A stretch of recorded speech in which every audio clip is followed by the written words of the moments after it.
For me, I have always said that Daniel Radcliffe is at his best when he's playing these obscure characters. And I think that he kind of met his match with Weird Al. Hey everyone, welcome back to Candid Cinema. I'm Amanda, otherwise known as AMX NDA Reviews on Twitter, Instagram, and Letterboxd. Today, I will be reviewing the new Roku original film, Weird, the Al Yankovic Story, directed by Eric Apple, starring Daniel Radcliffe as Weird Al, Evan Rachel Wood as Madonna, and also Rainn Wilson as a very, very special character. It has a great cast, and I was fortunate enough to watch this at TIFF. More importantly, at Midnight Madness. I love Midnight Madness so much. This is my second time that I really wanted to watch something at the festival at midnight, because the Midnight Madness crowd, the programming is completely different and they show some really obscure things. So this movie in particular is incredibly special because you have Weird Al narrating his own life, basically. And he wrote this.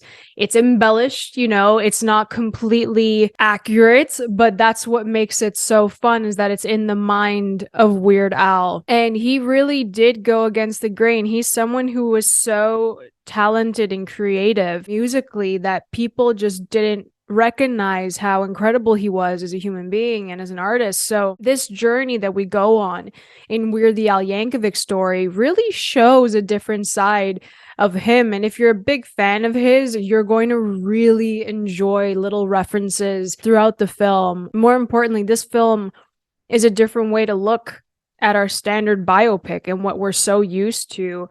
It's okay that we have someone writing their own story and just adding a bit more excitement to it, adding a different narrative that's a lot of fun, something that, you wouldn't have thought would happen. But I really love the connection between Weird Al and Madonna. I thought it was perfect what ended up happening in this movie. And it was just entertaining. It wasn't a by the numbers biopic. It's completely different than what we're used to seeing. And it's because it's from the mind of Weird Al. Why wouldn't it be something kooky and off the wall and entertaining and fun, just like he is as a person and as an artist? So I thought that was really well done. For me, I have always said that Daniel Radcliffe is at his best when he's playing these obscure characters. And I think that he kind of met his match with Weird Al, because there's so much to play with. There's so much room to just have fun with this role, and with, his backstory. Everyone can kind of resonate to being the odd one out and turning to something creatively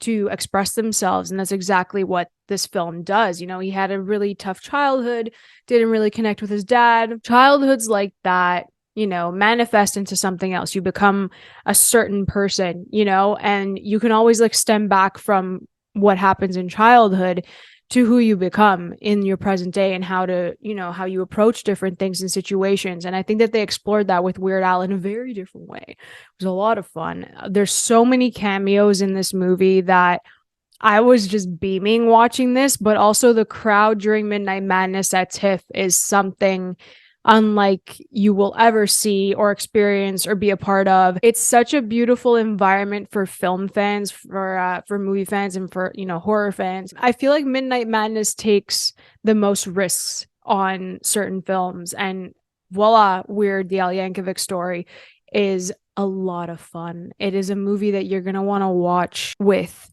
all of your friends just to see how incredible Daniel Radcliffe is. I think he's a very underappreciated actor. I think he needs the right roles to just have him shine. I'm not saying that his 10-year stunt as Harry Potter didn't show his acting chops, but him taking on these different roles really shows how amazing he is. He embodied Weird Al to the T in this movie, and he was absolutely fantastic. I know that it's going to be hard for him to get award attention, but if you put Daniel Radcliffe in a really good movie with a good script and it's a fun character, like in The Lost City as well, I thought he was a lot of fun in that, you're going to get a great performance out of him. And he was absolutely fantastic as Weird Al. Then we have Evan Rachel Wood. Look, I clearly haven't watched enough of her work, but the way that she just carried Madonna, like, it's Madonna. Madonna has a certain way of, you know, moving and talking, like even her diction, like her vocal register when she was talking like as Madonna was spot on. And during the Q&A after the premiere, she even said, she's like, I was studying her. Like, I had headphones in constantly, and she was trying to really mimic her voice because it's kind of like a soft whisper, as she said. And she was watching interviews for like days and days and days, and it's really hard to kind of match it. But there were some instances where Evan Rachel Wood, like, she put sunglasses on. It was like Madonna was walking around right there because that's how she really embodied her as well. So you have great performances from Evan Rachel Wood and Daniel Radcliffe that really carry this film. But then you also have these moments where it's so sincere and you feel like so much sympathy for Weird Al because of his career and what had happened to him. And, people didn't quite understand him. I think that Weird Al was ahead of his time. I think he was, because now, like, you really look at how music is dropped socially and what people find entertaining and amusing and vibe with. And I feel like if Weird Al came out now, it would be a completely different situation for him entirely for his career.